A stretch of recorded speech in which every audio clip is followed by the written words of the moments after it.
Yeah. I think we are live now. Okay, let me get the link across.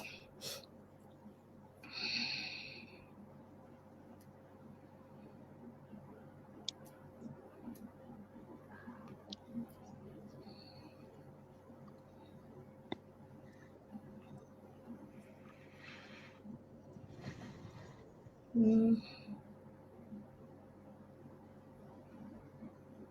No, Kenny, you could share it on the Roots Redefined page. Okay. I we shared it to me. Yeah. So we have shared it to you as well. Okay, thanks. This is on LinkedIn. Yeah, I've shared it to you on LinkedIn. Then I don't know if anybody will be able to join this now since it's so late here. yeah, Oh, that's As for true. that's true. Yeah. Facebook, Yeah. but I'll just share it anyway. Maybe there's someone who's awake for no reason.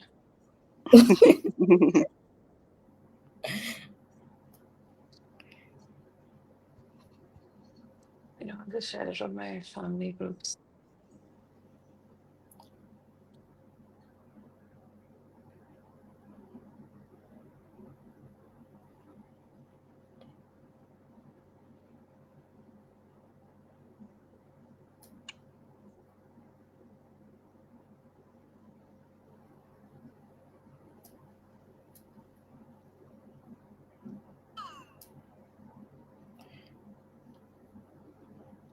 Okay.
Mm.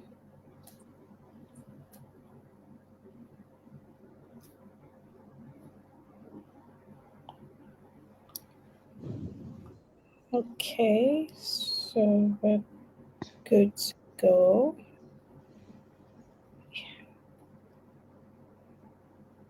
Oh, it's a Facebook link. Pardon? But that should be fine.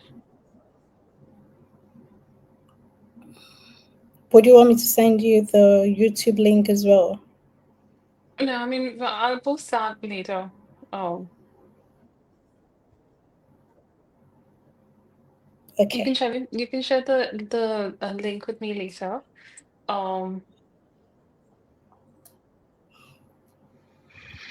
Okay. So we're good to go. mm, Um,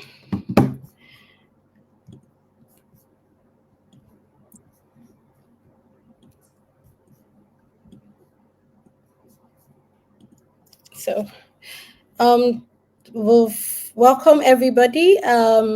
Today on WorldSpire podcast, we're going to be talking about the long shadow and how childhood trauma affects adult life. Good evening, everyone. My name is Obepesebima Priscilla Agokabo, and I am the founder of WellSpa podcast, dedicated to promoting wellness, inspiration, and the real struggles of human. And as we all know, childhood experiences shape the way we see the world. What happens when those experiences include trauma? In this episode, we dive deep into the lasting impact of childhood trauma on adulthood exploring how it influences our mental health, relationships, and personal growth. Joining us today are Subuhi, a trauma and resilience life coach, and Sarah Kelani, an assistant clinical psychologist, who would help us unpack the science behind trauma, the emotional and behavioral patterns it creates, and most importantly, the path to healing and resilience. And whether you've experienced trauma yourself or want to better understand its effect, this conversation is for you. So let's break the silence and raise awareness and talk about the journey to healing. Thank you so much. Okay. So we kickstart. So the first question is for you, so it's about understanding childhood trauma. So I want to know, can childhood trauma affect someone even if they don't remember specific events? Is it possible? So a lot of trauma, a lot of times when you experience something that is stressful or overwhelming, which is and also traumatic events, um, it doesn't have to be that you actually remember it because the memory forming parts of our brains are in the parasympathetic, like the rest and digest part of our brain, and that gets shut off when you experience trauma. So actually, I would say that a lot of times, if you've experienced trauma, you might not remember. Um, and also, even if you don't remember, a lot of things that we experience happen, especially if you think about childhood trauma, if it happens below the age of 7, our child brains are not equipped to actually handle it, and so they haven't been able to even understand, make a memory of it that's reliable or understand, like it doesn't even make sense. So in that case, also it's there. The body will remember it, but the mind will not. Or I mean, it's all connected, but essentially you'll react to something even before you realize or think about what is happening. So your body is remembering it. So there is the trauma, whether we have memories of it or not. Wow. Okay. So one way or the other, you tend to remember it, even if the events are not detailed. Okay. So what are some common misconceptions about childhood trauma? Because I've had a lot of people say, "Oh, don't worry. Once you grow up, you forget about the experience. You get used to it, or you just try to forget about it." Do you think that's a common misconception about childhood trauma? Yes, unfortunately. It is a very common misconception. And the sad thing is that it's not true because, like I said, the body remembers.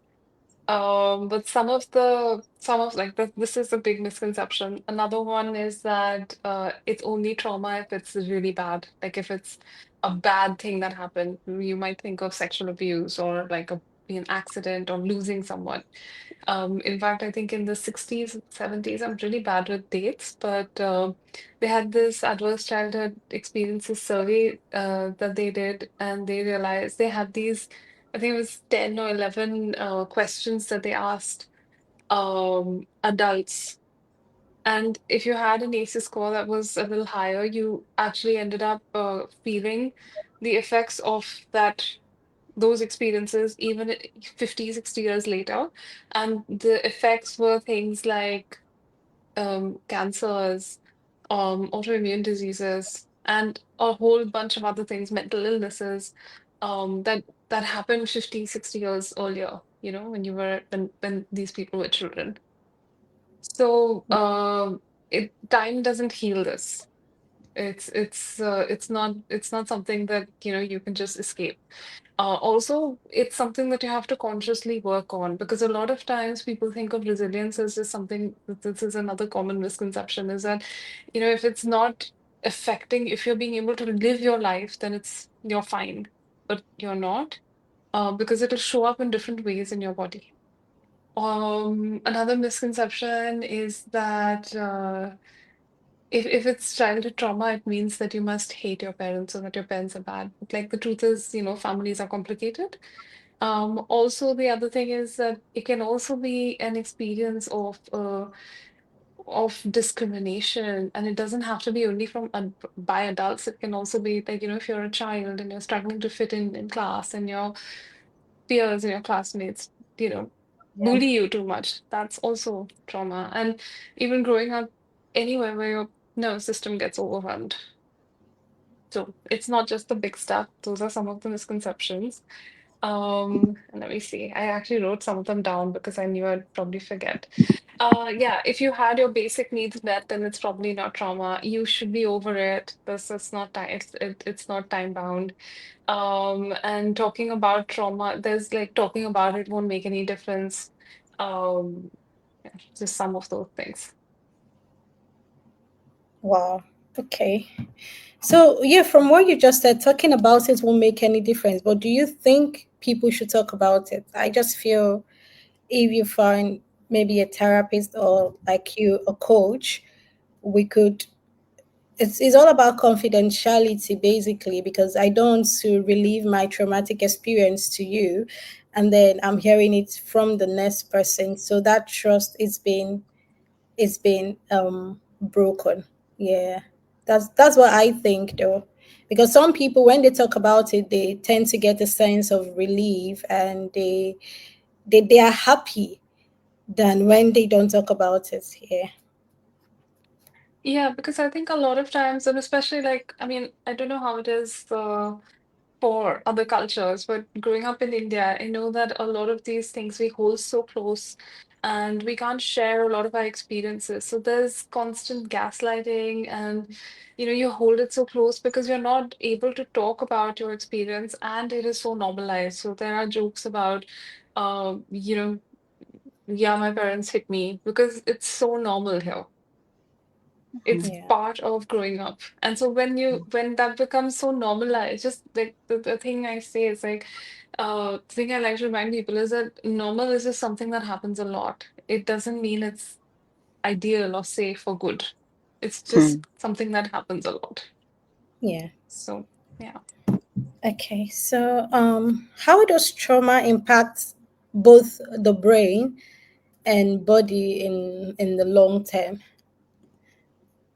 So well, when you're growing up and you experience any of these and anything that can be thought of as something that's overwhelming your body, um like there's been a lot of studies that the the hippocampus, which is a part of your brain that's kind of if you to think of it as the conductor in an orchestra. If you think of the different parts of your brain as different musical sections, and the hippocampus is the conductor, so it's making sure everything is playing correctly.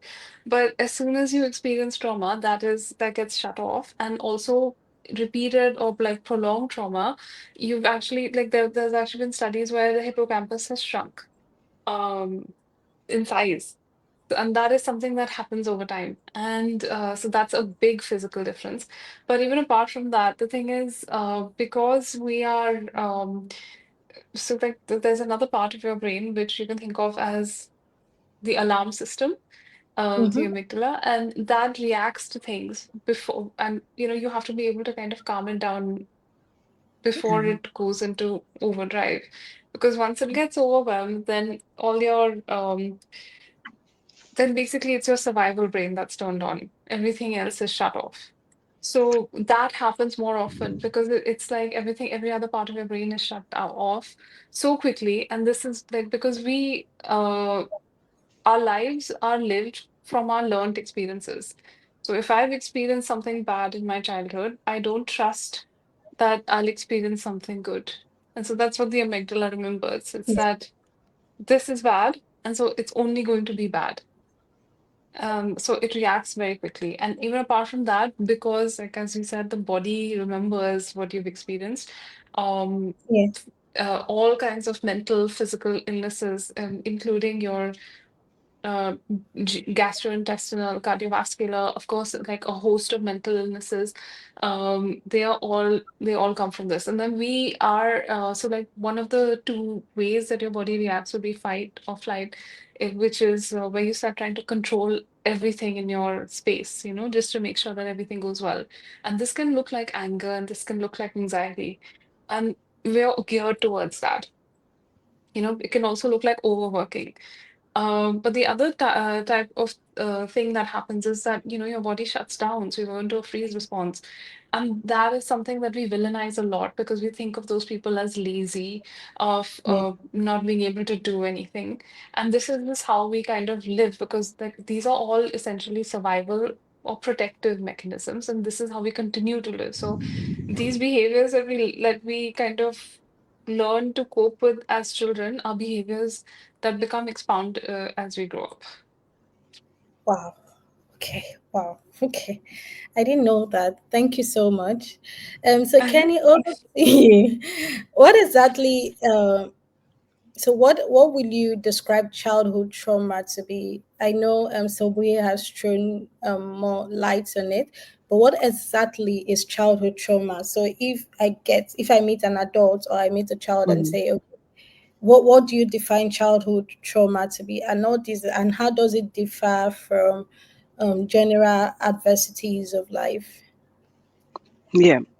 So I would describe childhood trauma as something that happens when, obviously, when you're a child, that's really overwhelming. And so I guess the key parts is that it's overwhelming and you have a lack of control over what's happening to you. So, or you don't have any control either over what's happening to you. And I guess when it happens in childhood, a lot of the time we don't have control over our lives. Adults are the ones that have control over our lives, what we do, where we go, what we eat, everything is controlled by what's going to be your primary caregiver, your parents. And when something happens where it's really overwhelming for for a child to understand and to process, and they can't get out of that situation, they have lack of control over that situation, that becomes what we would call a childhood trauma, essentially. Oh, Does that okay. make sense? I don't know. Yes, please. It Wonderfully does. put. Yeah. Okay, so how do early traumatic? So Kenny, this is for you as well. So how do Okay. early traumatic experience shape brain development and emotional processing? Because I've heard a lot of people say, oh, they really didn't experience love, Mm, attention, affection during growing up, and mm, that has shaped their emotional developments and how they react to some certain kind of things. So, yeah. how does early traumatic experience shape brain development? Yeah. So every human being, every child requires that love, they require belonging, they require safety. Um, and I guess, there's something called the Maslow's hierarchy where a few things that are needed really for every person to grow and to develop, and especially for children, we need shelter, we need food, we need water, um, we need that love. We need a sense of belonging in our lives, and that would be from our family. Feel like we belong in our family, and those things are necessary for us to grow and to develop.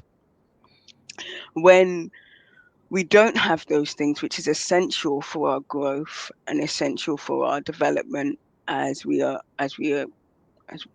aging, um, they affect our our our bodies and our brains in multiple different ways. So when it comes to our body, and when it comes to our brains, sorry, um, as Sabuhi explained, the the hippocampus gets smaller, and research has shown that the hippocampus gets smaller, and essentially it affects basically, and it can affect basically every single part of our brain. So if it can affect things like our memory, it can affect things like our reasoning, it can affect things like our reaction to to anything.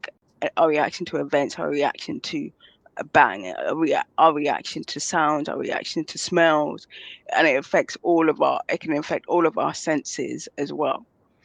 And with that being said, um, we are more likely to get triggered a lot easily because of those, I guess, the trauma that we've experienced in the past. So something as we grow older, something like someone touching you, even if it's gently touching you, can be very, very overstimulating and feel like it's some kind of attack upon us because of what we've experienced in the past. So as Subuhi said, it has trauma literally has an imprint on us.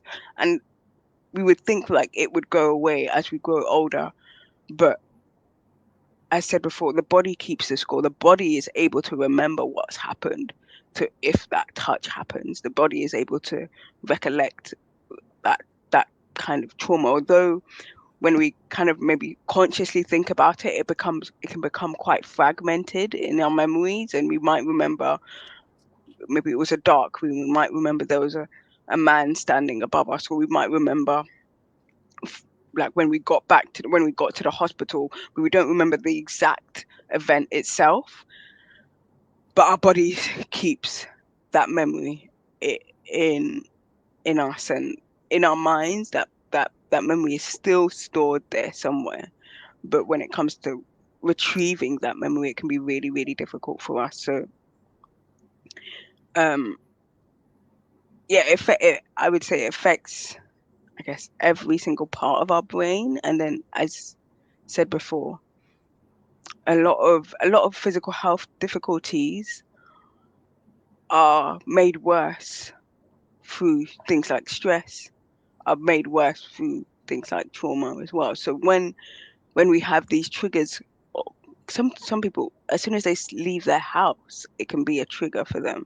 But so we would want to kind of just stay inside.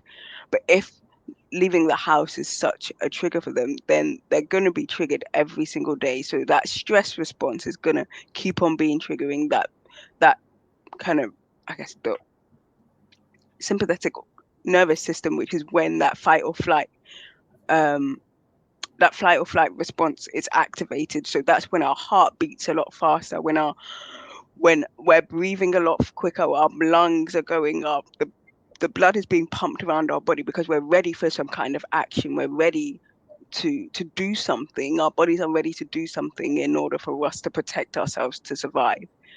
But if that's happening day in, day out, then it's going to have an adverse effect on our hearts and our lungs. It's going to have an adverse effect on our breathing, on our respiratory system. It has an so there's a lot of the clients that I see have this condition called fibromyalgia, which is where our the senses in terms of our touch, it kind of feels like pins and needles because that sense has kind of gone in the touching sense of our bodies. So that's an effect of a lot of the trauma that we've been through um, in the past. I'm not sure if that Yeah, answers your question properly, yeah, but it yeah. does. Yeah, it does. Okay, so I'll just quickly go to this now. What are some common mental health conditions that are linked to unresolved trauma? Yeah. Um, there's some, I guess, some researchers that would say like basically every mental health difficulty can be linked to trauma for some people. For some, it might be something different. Some it might be more genetic.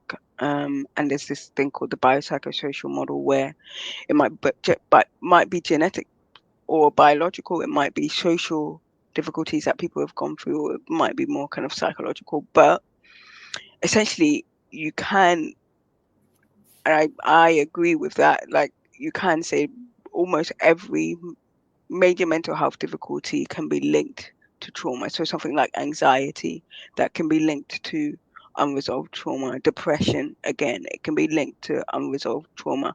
Something like psychosis, which is more of a serious mental health difficulty, it can be linked to trauma.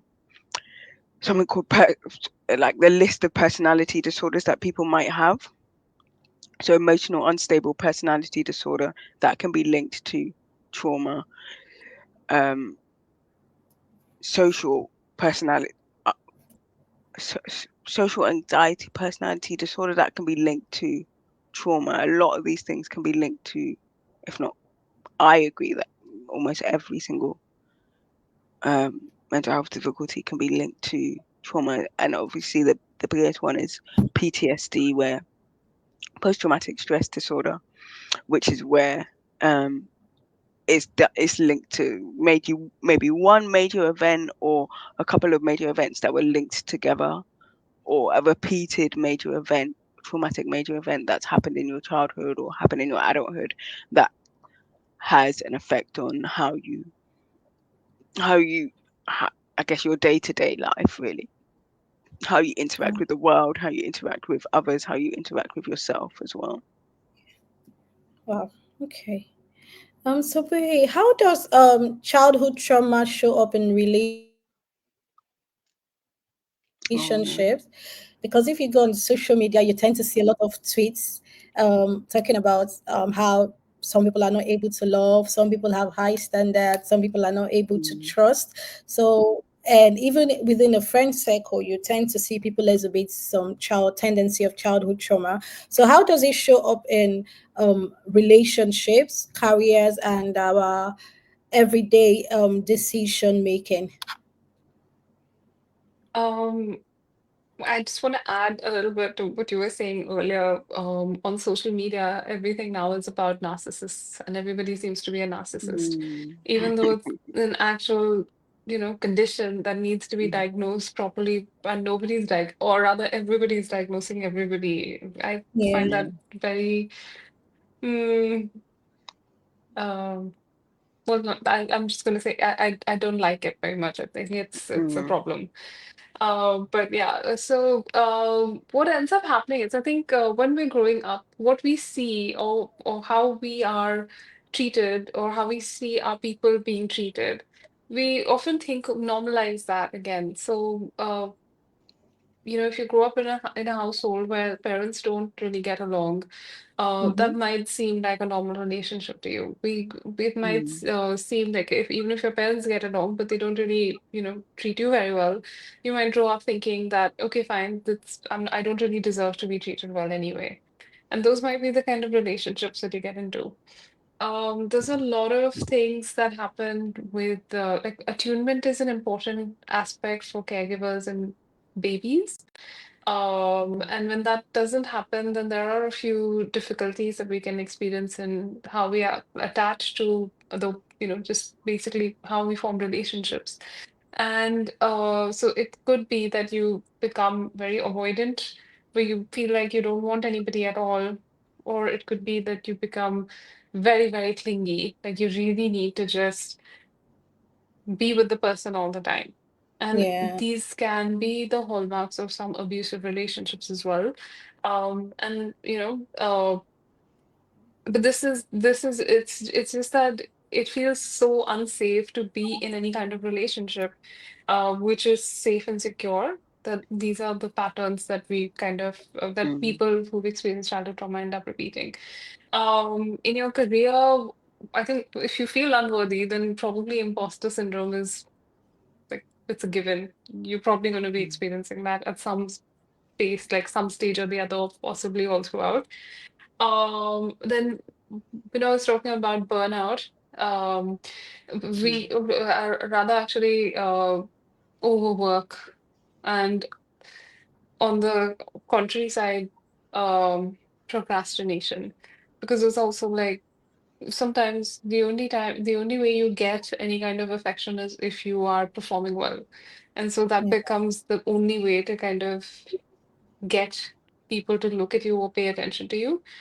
And that yeah. might look like you just, work yourself all the time because that's the only thing you're seeking. You're just chasing achievements. Like Um, seeking validation. Yeah, yeah, validation in terms of the next big house, the next big mm, vacation, the next promotion. the perfect partner, the children that are also perfect. And in general, I guess it's just I would say that imagine if you are and I mean, and this is actually true. Like this is how people who've experienced a lot of childhood trauma would be experiencing the world. But we might not like you might not know that that is what's happening to you. But Yeah. it could be like you are basically waking up in living in a world where you see threats everywhere all the time. Mm-hmm. Every little thing is a threat, and everything is scary, and nothing feels safe. So that's how you live your life, which is Mm. that you're scared to do anything.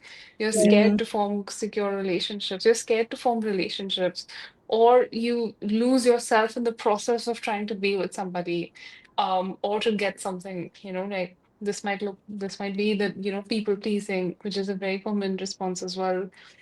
So yeah, it's just essentially that. I think Yeah. that's relationships, careers, and every day. Yeah, so you brought Mm. about people pleasing. I think there's a question here.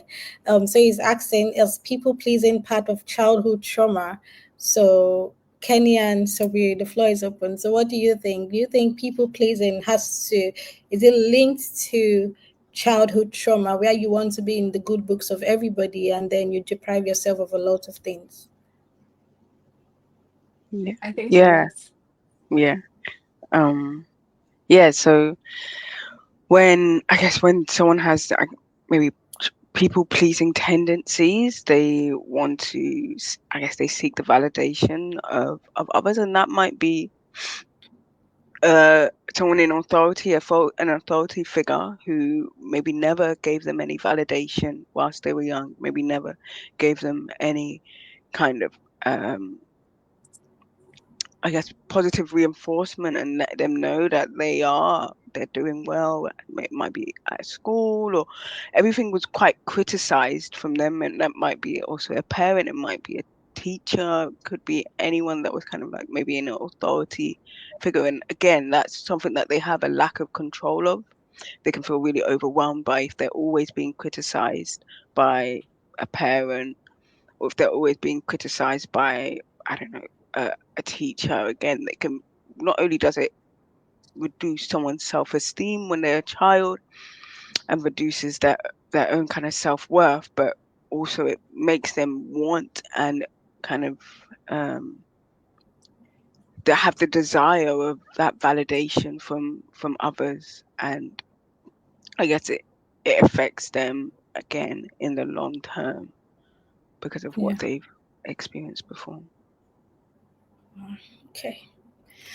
Yeah, thank you so much. Subri, do you have any other thing to add to this question before we move on to the next? Yeah, I think that this is also one of the answers that I've got for a later question, but I'm going to say it now anyway. Yeah. Um, with a lot of things, what happens is like if you don't feel like you're enough, then that means you have to do whatever it is to become enough, and usually that is just to be somebody else.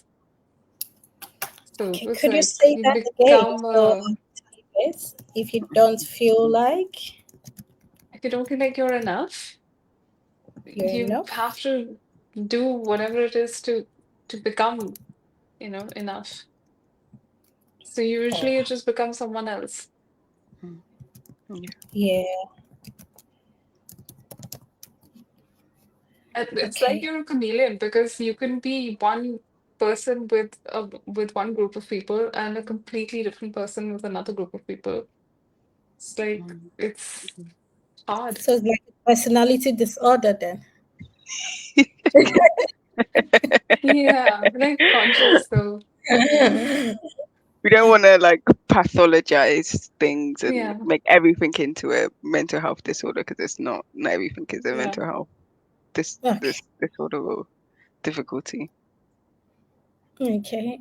So the next question is, do you think, okay, so I'll just two questions at once. So the first one is, what are some signs that someone might still be carrying on unprocessed trauma? And then the other one is, can trauma be passed down through generations to generation, and how does that happen? So I think Kenny really covered all of the things that happen when you have, Yeah. when you have unresolved trauma. So I'm just going to take the other question, which is yes, that it does go down. So they have all these studies on epigenetics, and there was Yeah. somebody who conducted a few studies on rats, in which they gave this rat a little shock every time they were made to smell a cherry blossom. Mm. And 7 generations later, even though none of the preceding generations of rats ever had any of these experiences, even 7 generations later, when the smell of cherry blossom came, the rats were stressed. So it carries in your genes. Yeah. And that's your, like, that's it becomes part of your genetic makeup. And they have a lot of studies that they've done with people that were survivors of the Holocaust, and they do a lot of studies on, like, this is something that they're studying a lot, and epigenetics is a big thing that they're really studying, because I think also longevity research is really big, and trauma, of course, is very bad for longevity, because it does make you very prone to diseases. Mm. And but even apart from that, even if you just look at it in the social way, if I don't know what safety feels like, and if I don't know what safe love feels like, how am I going to give that to my child? Yeah. And Yeah. if that's what my child experiences, and Mm. that's the world that they experience, is how they're going to give that to their child then. Mm. And Mm. so, even in just the social context, this is what happens. And of course, the thing is, like, as we go through the generations, you'll see there's always something different, but we're always operating within that space of being extremely dysregulated. So, Mm. even if we try to do something like, I didn't have that, so I'm going to give my child that, Yeah. it might be that we, do it in a not healthy way. Yeah. So, for example, I want to give my child the freedom that I didn't have. I might expect them to really use it, and I might get annoyed with them if they don't. Mm. So, it's just this.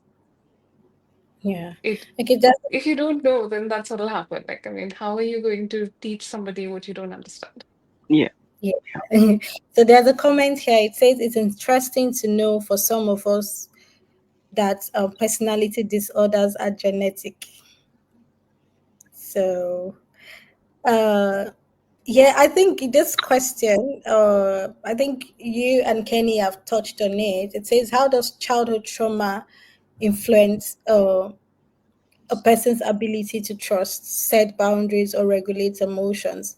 So, if you take a case where, in a family where both parents have got favorites, I think that should be a good example, because you hear parents say they've got no favorites, but actually they do have favorites within their among their kids, but they try to Mm. say, oh, I love you all the same, I love you all Mm. equally. But if we are being honest with ourselves, that is not the truth. So how does childhood trauma, taking that as an example, influences one's ability to trust? And then the other example is, you've been if you've confided in someone, maybe your auntie or your uncle growing up, and then that auntie or uncle goes back to tell your parents, at that level, trust is kind of broken. Even if you're 5, you're 6, you're 7 years old, you'd actually find it difficult to trust Mm. someone, because at that stage that you are in, you know that Uncle A can be trusted because he's going to tell mommy for some reason or the other. So how does it influence a person's ability to trust? How does it influence a person's ability to set boundaries or regulate emotions? Um, okay, yeah. So of course, like, because if you have these kinds of experiences, then you are hurt. You've been hurt as a child, and we don't like being hurt. Like, our brain, the hierarchy of it, you have to be away from pain. at whatever cost. Like that's the first thing that the brain will want to do. So mm, it'll make sure that it doesn't get hurt. But then if this happens when you're a child, and if you're a 5 or 6 year old child, usually the answer to that is not a logical, okay, maybe I don't have to tell this particular auntie or uncle, anything. It becomes, I can't trust anyone because even at that, it's as a child, that's your response.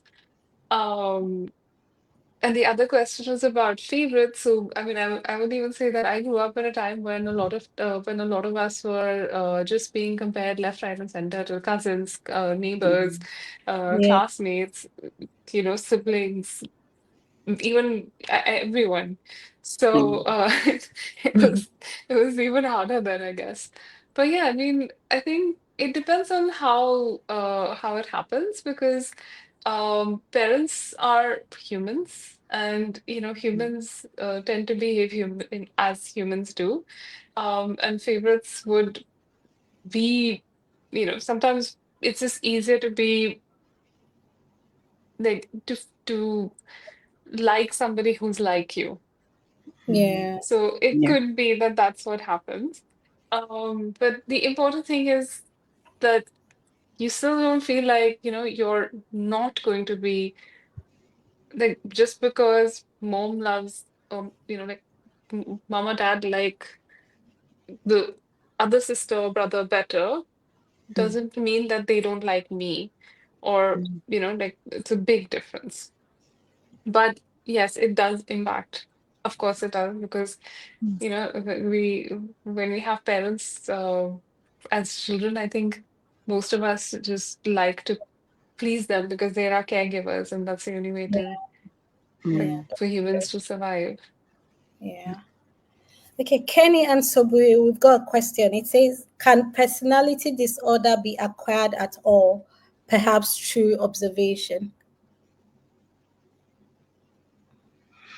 Um, I think it's an interesting one. I think Subuhi touched on it before when she was speaking about how essentially our environment can affect how we behave essentially. And when if you're around, or if all you know is a mother maybe who has a mental health difficulty, or has maybe a personality disorder, and the way that they react and the way that they resolve conflict is within a really extreme, from one extreme to another, or the way that they respond to your, and I guess should we spoke about attunement, the way that they respond to your crying can Mm-hmm. be very rash, or very, they can maybe be angry, or maybe when you're crying they're feeling really anxious, and that's what you see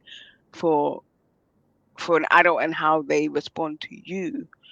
We are also likely to kind of pick up on that as we grow older, and sometimes have similar ways of responding to others, the same way that we were kind of shown essentially. But it, like, I guess there's that, again I'll speak about like that biopsychosocial model where, as we said, there's research that shows that genetically it can also be, I guess, mental health difficulties can be passed down genetically from generation to generation, even when I guess the generation might not be there. Um, Whereas at the same time, it could be our environment, our families, the way that the people that we grew up with, and how they reacted to things.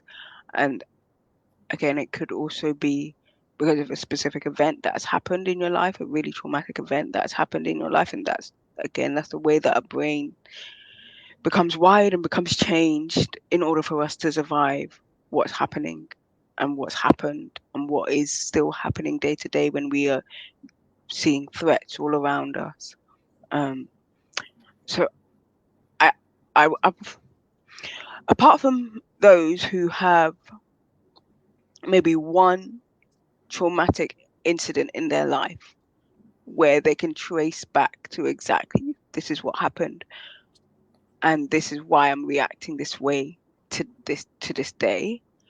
Majority of people, it will be a combination of, and everyone's going to be individualized. It will be a combination of not just genetically or kind of our social environment and what we've seen in our families or a specific traumatic event. It's going to be a combination of all of those things. It's going to be a combination of how we process information, how we um, our patterns of behaving, our patterns of thinking as well. All of those, a combination of those things will have a effect on how we process that trauma, how we also respond to the threats that are around us and how it affects us day to day as we are an adult and as we grow and develop. So Okay. I guess I would just want to steer away from it being just one reason or like it can't it's not just going to be your mother or it's not just going to be your father and how they treated you. It's also your patterns of behaving. It's also your patterns of thinking. It's also your feelings as well, and it's also possibly your social environment. To also if you're not in a friendly, like if your friends are again they're criticizing you, if your boss again is criticizing you, those things are going to be again triggers. And being in that social environment that you are in as an adult is still going to continue the trauma, and it's not going to help you heal from what you've experienced in the past, if that makes sense. Yeah, that makes Yeah. sense. So we've got a question for you here. It says, how do Mhm. people, from the comments, how do people understand that they are manifesting traumas in adulthood? Number one. And then number two, what are some coping mechanisms people develop without realizing it? Coping mechanisms, I think one of the biggest ones would be addictions, whether it is alcohol or substances or cigarettes or food or content or anything. I Mm, think that's a very like it's a very easy to find now, especially with our phones and like devices. It's a very easy to find distraction. Very easy to and all. I don't know how it is everywhere else, but like in India, everything is now online. I mm, can just get on my phone and on an app and order a bag of crisps and they'll be here in like 10 minutes. Everything is online. So there's no need for a delayed gratification. And so that yeah. keeps feeding our thing also. Mm, About the manifestation, Yeah. I didn't understand the question exactly. So it says, how do people understand that they are manifesting trauma in adulthood? So how do you understand, how do you think you're carrying pains from childhood, you're carrying neglect from childhood, and then you're manifesting those things in you've experienced, and then you're manifesting it in your adulthood? What are the signs, what are the symptoms Okay. people? Because Yeah. I always get confused when the word manifesting comes in. I always get confused about whether it's spiritual or is it like the physical. yeah. So in both senses, I think one of the things is that you create patterns that keep getting repeated, Mm, and those patterns keep getting repeated until you can clear your way or work through it and get out of mm, it. And so the Yeah. ways that would show up again, like because your body is overwhelmed, um, your nervous system is completely overwhelmed, and so it's not able to get through the tasks that are required every day, but also relationships and work and everything. So some of the ways that it would show up would be being in relationships that are unhealthy. And that's not limited to only a significant other, like a partner. It's also friendships. You seek out the friendships that are similar to your mm, the way your parents were with each other or with you, yeah. or your siblings or your classmates or your teacher, whoever it is that overwhelmed you, or most often a combination of them. Mm, Physically, your again, because of the way addictions play a part in it, and this will be a big thing that you can really look out for. Are you able to just sit quietly without people, phone, food, etc., for just 5 minutes with yourself and have a conversation with yourself? Is that possible? Um, Also, dissociation happens a lot. So you kind of feel almost like this is not me, this is Mm, not my body. Mhm. Um, and so that's one of the things. So your body might even feel numb. mm, It might feel like, you might not even be able to kind of even sense where your toes are.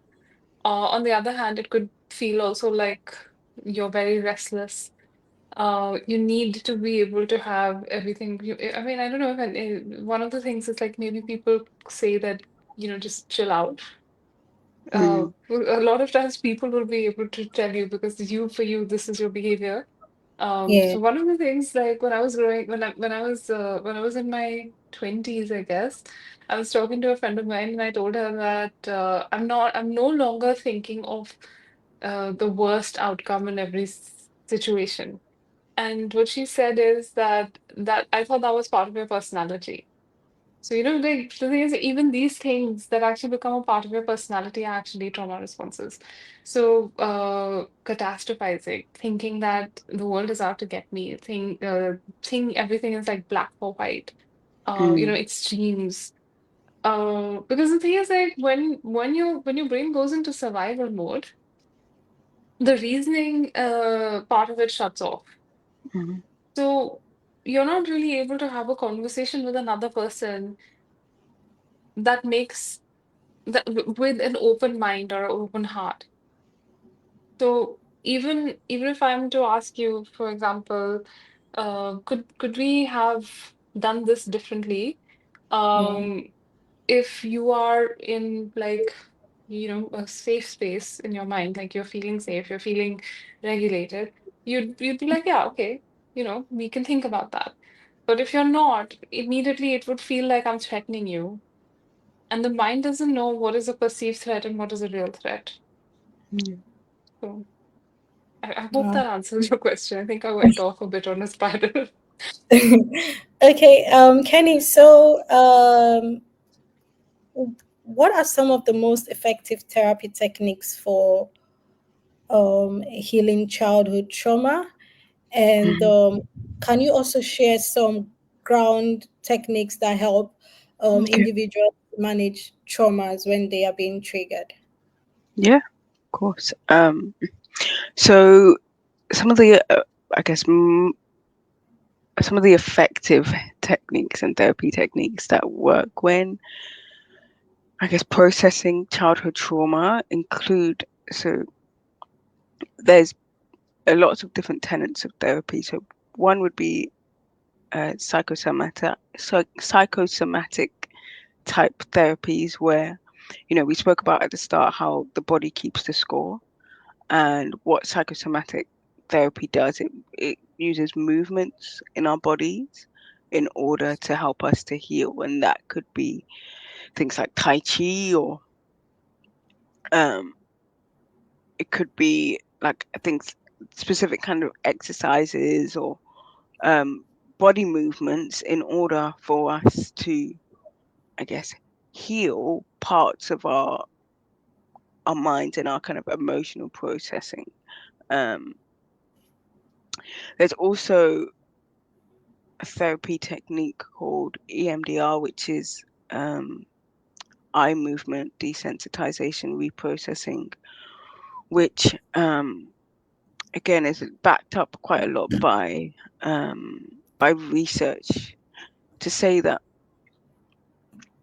when we're processing information and when we're processing some of that trauma, um, and our, I guess maybe our eyes are moving from left to right quite rapidly, or sometimes it could be tapping. And again, when you're kind of tapping shoulder to shoulder, um, it's I guess it I guess kind of reorganizing parts of our brain systems in order for us to process what's happening and process what happened in the past. Um, I would say I can't think of any others at the at the top of my head right now. Actually, okay, there is uh something called dialectical behavioral therapy, which again uses tools and techniques like grounding, like there's another question here about mindfulness, um, that would help us to I guess essentially what you're trying to do when it comes to grounding techniques or mindfulness techniques is stay in the present moment. And we know that people who have experienced trauma tend to go into the future or into the past when they're having conversations with people, when they're literally just sitting here, but like myself, if I'm sitting here right now, but I'm thinking about maybe the past podcast we did and thinking about maybe what mistakes I made then, or what I maybe was meant to say then, or maybe I'm thinking about something coming up in the future and how I might go into that situation, how I should speak in that situation. Um, what we're doing, what I would be doing then is not thinking about this presentation, thinking about what I'm saying. And when we do grounding techniques, when we do mindfulness, we try to stay in the present moment. And even when thoughts come, so specifically with mindfulness, even when thoughts come about the future or the past, we let that go and we focus on the right here, right now. So I would focus on what I'm saying. I'll be focusing on what I can see. I'll be focusing on what I can hear, um, what I can feel. Um, and in terms of some grounding techniques, I guess one of the easiest grounding technique is the 5 4 3 2 1 technique, where which is used also not only with people who have trauma, but also with people who have um, something like autism or ADHD in order for them to, I guess, focus their minds on something.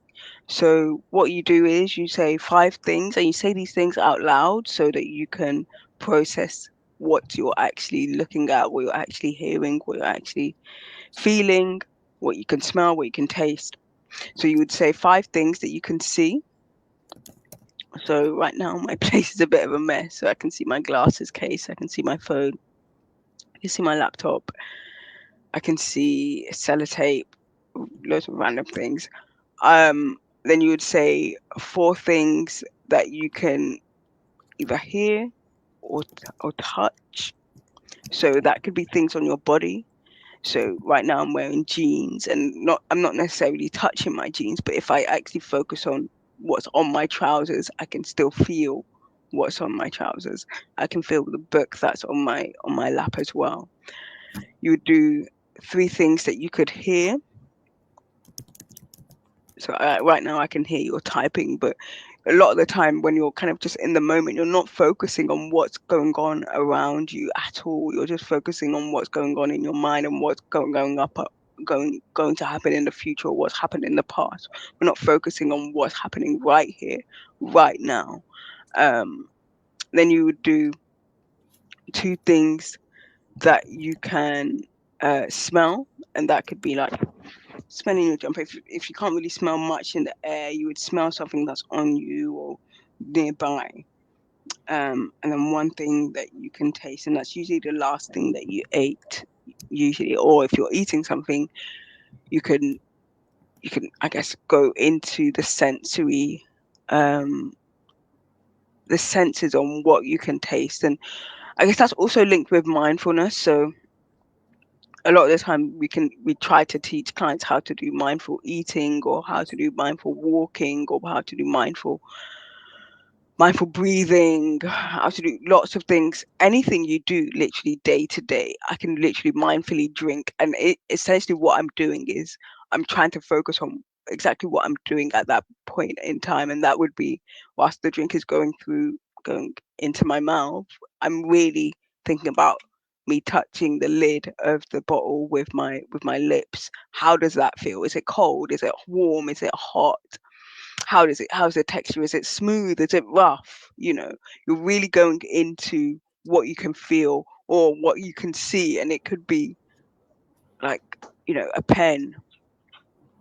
I can feel the roughness of this pen at the top of this pen right now. And if I'm really, really focusing on it, then I'd also be able to, I guess, feel some of the ridges in this pen as well. And essentially what you're doing is you're trying to really, really focus on the present moment, really focus on what you're doing at this time, right here, right now. Because a lot of the time we're just in doing mode, and we're doing something instead of being in being mode, where, what are you what are you feeling right here, right now? You know, does that Okay. make Um, sense? yeah, it does, please. So Bri, you're second to the last question because we're running out of time. So I'm going to join two questions together. So as what are some harmful things people unintentionally say to trauma survivors? As a trauma and resilience life coach, you must have come you must have seen a lot of things. So what are some of the harmful things people unintentionally say to trauma survivors, and what should they say instead? And then the second question is, um, how do we teach children emotional resilience and coping skills from an early childhood?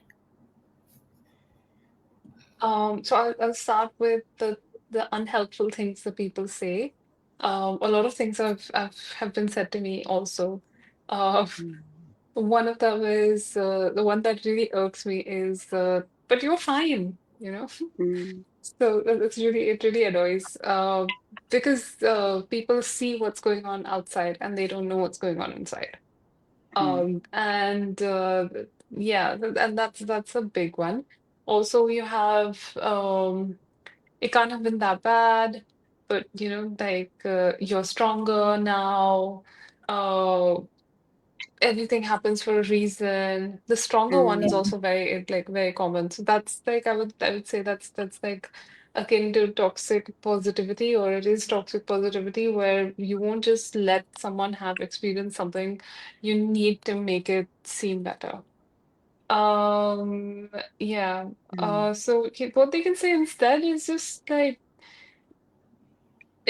so when somebody you care about, or even someone you don't care about, when someone in front of you is ex either narrating or experiencing something that you can't control, or like you that's making you uncomfortable, you'll feel that discomfort and very quickly you want to make that feeling go mm, away.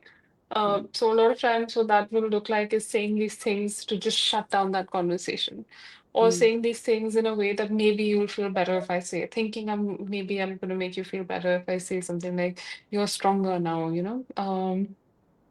so instead of that, what I would say is that ask the other person what you can do for them. Most of the time, all they really need is just non-judgmental listening, or even yeah, just sharing a space. Um, because that's something that the safe space is uh, is a rarity. It's not mm, something that a lot of people experience. So that is the first question. And for the second one, how do we teach emotional resilience? So, I would say first learn it yourself. Understand that the nervous system is acting out of a protection mechanism, and all it wants to do is keep you safe. So, if a child is acting out, it's probably dysregulated. If a child is screaming, if a child is crying, if a child is shut down, it's probably dysregulated.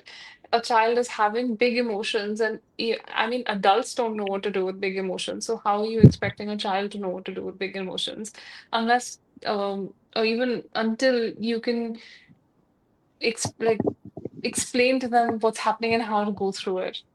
So mm, most adults don't know how to deal with their anger. As soon as they feel a little angry, they start yelling. So this is also Yeah. obviously going to happen to the children because they're learning from the adults as well. So learn to regulate your own body.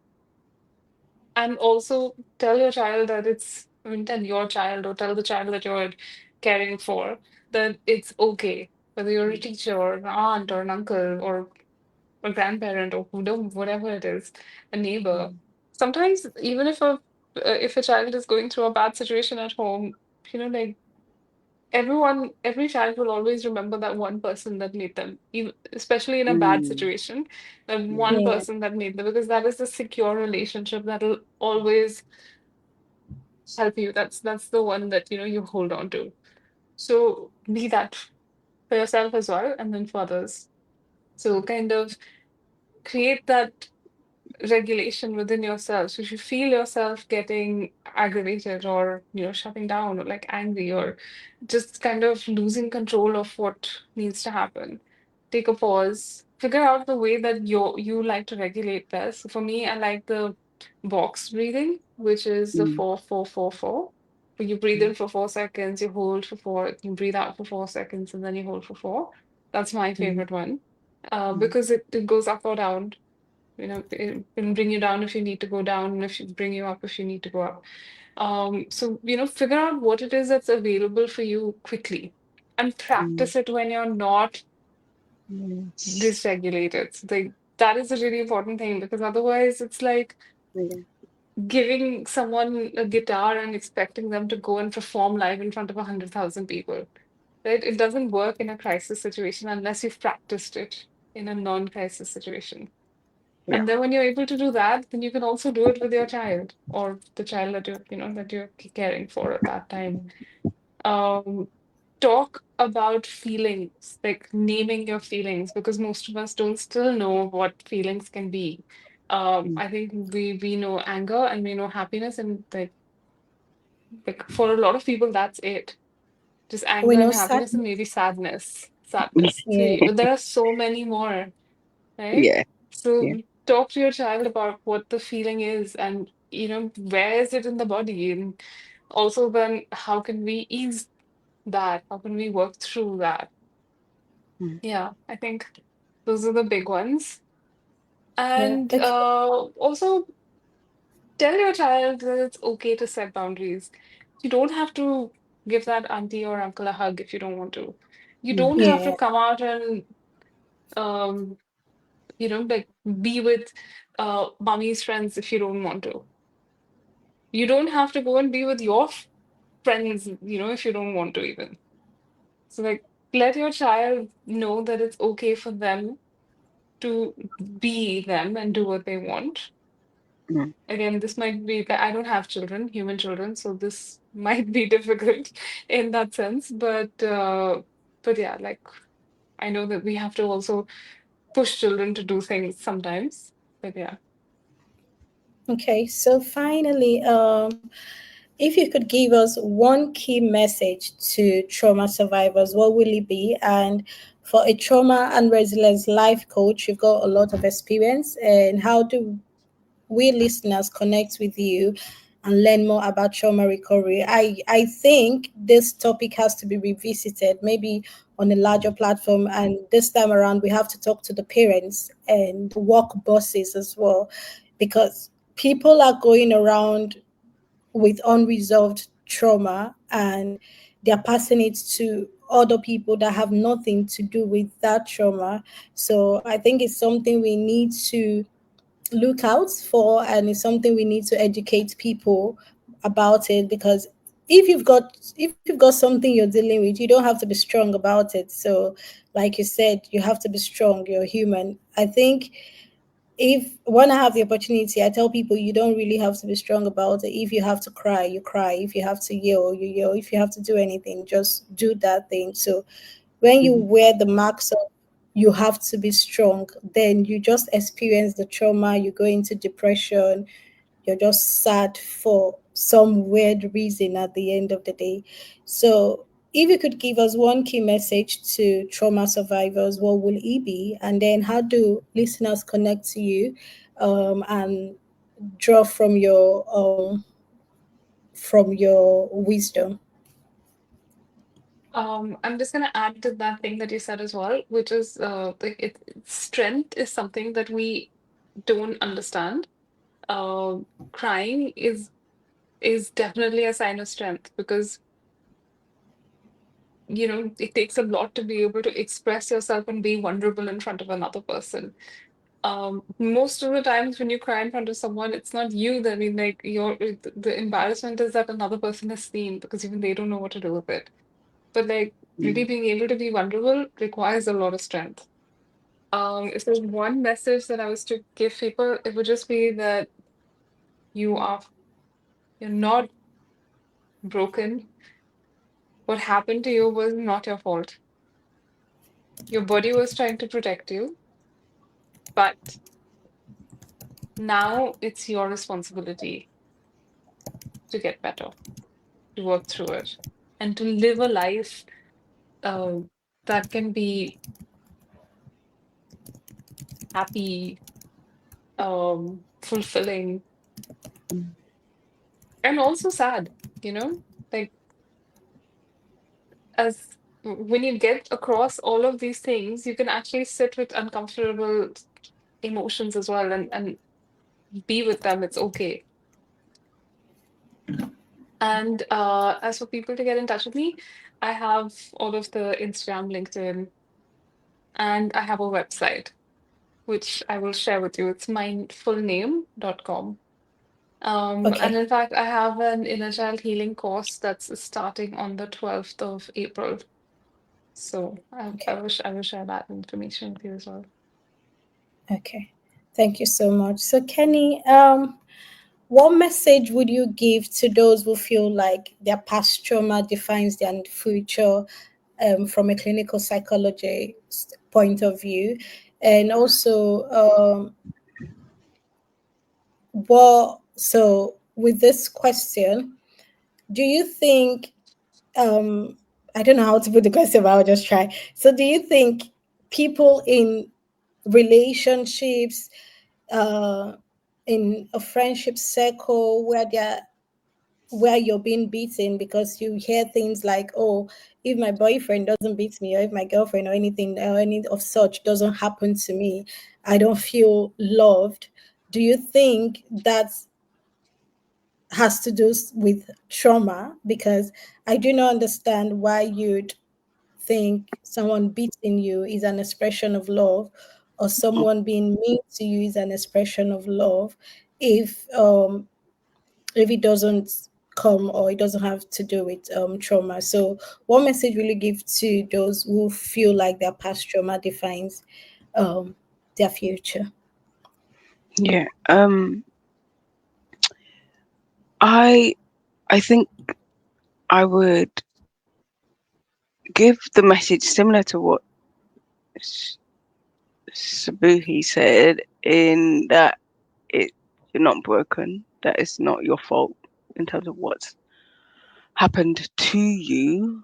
Um, but I think I'd want to give a message of hope, a message of resilience, that everyone who has gone through trauma, that's still, living to this day, they've had, I guess that's the thing where saying you are strong can have a bit of a double-sided coin, in that you unfortunately I've had clients who have, like, successfully committed suicide, and they've felt like it was too much for them to carry on with life.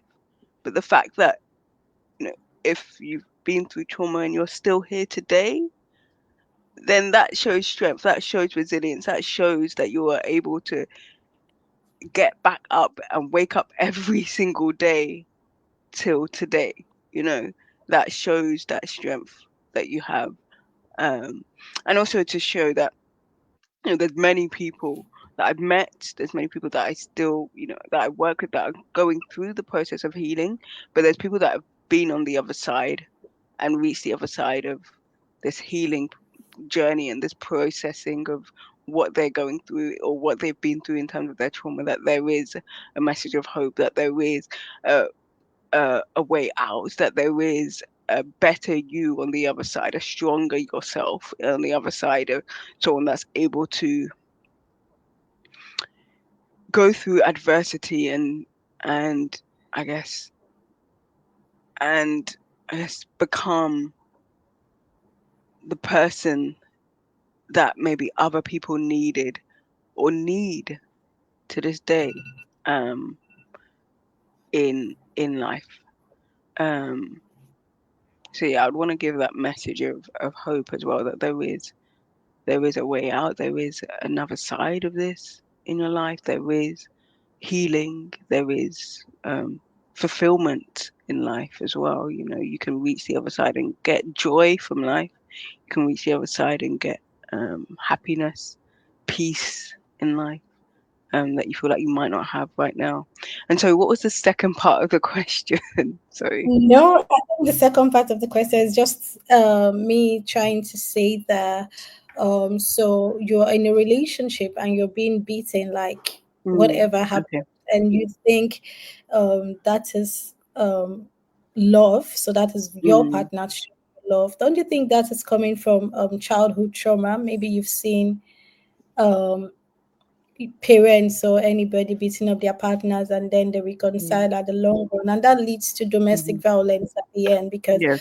Yeah. I'm trying to understand how you're being beaten, you're Hmm. bleeding, and then you still go back to that partner for love, for validation, Mm, for mm, affection as well. So yeah, that's mm. what I'm still trying to Yeah, get and I around. guess relationships are very dynamic in that. You know, when someone is being beaten, that's the thing. I just don't want to victimize or yeah, victimize someone in that. Like, okay, when someone is being beaten and in a relationship, when they are being beaten, there is another side of the relationship where the person is a kind and loving. Usually, unfortunately, it's men, where the person isn't a kind and loving man to the woman. But we tend to go to what we know. And that might be because of an abusive relationship that we kind of grew up in and that we saw when we were younger, and we saw that as a child, and all we know is violence in love.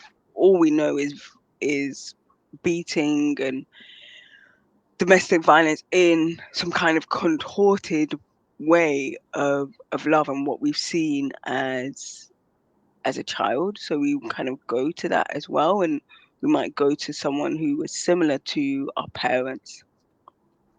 Um, and that's where it could be kind of that childhood trauma, where it can be that childhood trauma, that what we've seen. And although maybe it wasn't us that were being beaten as a child, it was maybe our mother was being beaten as when we were a child, and we saw that in the home, that kind of guess what we call vicarious trauma of what we see, and we enact it as we get older. Um, and at the same time, it might not always be abuse that we literally saw as a child, but we can go to, might want and desire relationships from people that are going to treat us really badly, and that might be again related to our self-worth, and that we think that's what we deserve. We think that's what we would kind of expect from relationships. And again, um i would want to I would want to encourage anyone who's listening to try and find out where either domestic violence helplines or domestic violence shelters are, um, in your own local community, in your local areas, to even if it is to find out where it is and get some kind of help. But we know that when people who have experienced or are experiencing domestic violence, they are more likely to go back to their partner at least 5 times within this relationship. So they might go to the shelter and then go back to that relationship. And it might be because they have children with this person, with their partner, or because, again, they're going back to that comfort, and they're going back to what they know. But I would encourage people that there is a life after this. There is a better life and much more fulfillment um, beyond the abuse that they're facing. So I would encourage them to go and seek out help, really, where they can. Hopefully from Okay, so professionals as well. yeah, so we'll take the Yes. final question because we are past time, and so we need to get some rest. She's Oh really yes, tired. It should be 11 p.m. right now where she is. So yeah. yeah. Yeah. Okay, so the final Mhm. question for Kenny and Sobri will be, so someone said, I wanted to quickly ask this, please. A lot of young ladies do not understand that their first sexual encounters shouldn't have up. Okay, a lot of ladies do not understand that their first sexual encounters shouldn't have happened, and they end up marrying their abusers because they didn't understand that it shouldn't have happened to them in the first place. So, how do you explain to people in this situation that they live with major traumas that should be addressed? So, I the Um, floor think is open. big a big So, part of this is also cultural. mm, yeah, Like, I mean, I see this a lot in India, and a lot of South Asian communities as well, mm, um, where, you know, and it's still happening today. Admittedly, more in the rural setup, or extremely traditional Orthodox families, but it mm, still happens today, where you just kind of are not even given any kind of, I mean, you have very little say in your life as a woman. mm, It's all pre-decided, where your parents will choose whom you marry, your husband will decide what you do with that life after you get married. It's mostly going to be taking care of him, kids, in-laws, that kind of thing. mhm, And for a lot of people, that's just the truth of it. And also because we just don't teach kids the importance of consent, we just yeah. yeah, don't yeah, like we don't understand it enough ourselves, and also Mm, because we still have very limited vocabulary on emotional abuse. Even it doesn't have to be physical, for it to be abuse, but mm, emotional abuse is still something we don't recognize as well as we ought to. yeah. um a lot of times abuse feels like love, and it feels like safety, and it mm, feels like what we know, and so we end up feeling like this is the only chance that I have. And a lot of times, also, what happens is maybe the home situation is so bad that this can only be better, not Hmm. mm, knowing that it might be the same or even worse. Yeah, that's Um, but again, I would just say the same thing, which is that you, everything that's happened till now has been your body trying to keep you safe. But now, if you know better, if you realize that this is happening, you can change it. And you are stronger than you know. mm, We all yeah, are. yeah. Yeah. yeah. Wow.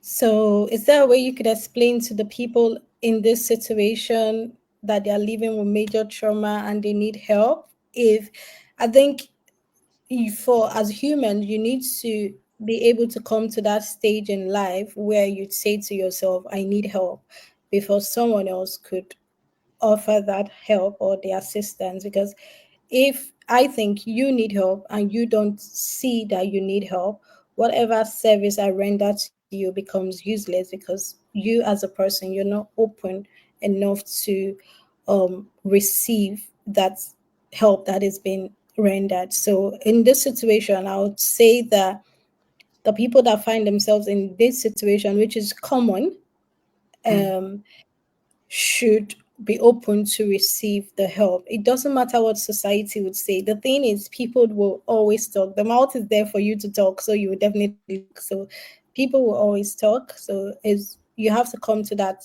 particular stage in your life where you know you need to deal with this trauma and you need help and you go for that help that you really need. So yeah. I have one thing to add, which is that if a person is abusing you, they are almost entirely unlikely to stop abusing you unless Yes. they seek help and get help.